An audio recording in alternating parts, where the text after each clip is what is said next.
Der allererste Weihnachtsbaum von Hermann Löns. Der Weihnachtsmann ging durch den Wald.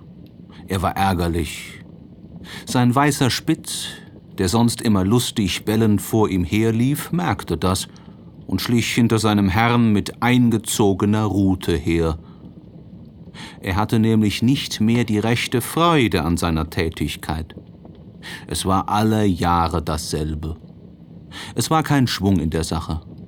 Spielzeug und Esswaren, das war auf die Dauer nichts.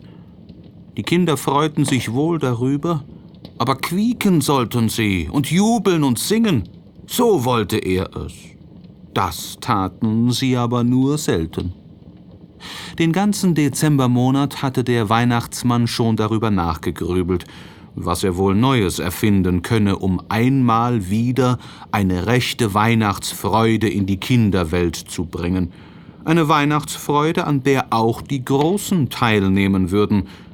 Kostbarkeiten durften es auch nicht sein, denn er hatte so und so viel auszugeben und mehr nicht. So stapfte er denn auch durch den verschneiten Wald, bis er auf dem Kreuzweg war. Dort wollte er das Christkindchen treffen. Mit dem beriet er sich nämlich immer über die Verteilung der Gaben. Schon von weitem sah er, dass das Christkindchen da war, denn ein heller Schein war dort.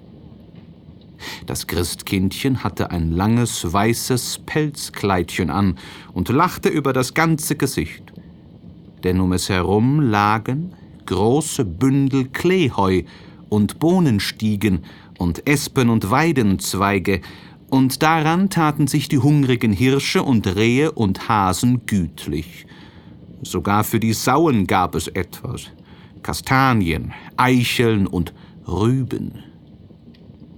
Der Weihnachtsmann nahm seinen Wolkenschieber ab und bot dem Christkindchen die Tageszeit. »Na, Alterchen, wie geht's?« fragte das Christkind. »Hast wohl schlechte Laune?« Damit hakte es den Alten unter und ging mit ihm. Hinter ihnen trabte der kleine Spitz, aber er sah gar nicht mehr betrübt aus und hielt seinen Schwanz kühn in die Luft. »Ja«, sagte der Weihnachtsmann, »die ganze Sache macht mir so recht keinen Spaß mehr. Liegt es am Alter oder an sonst was? Ich weiß es nicht.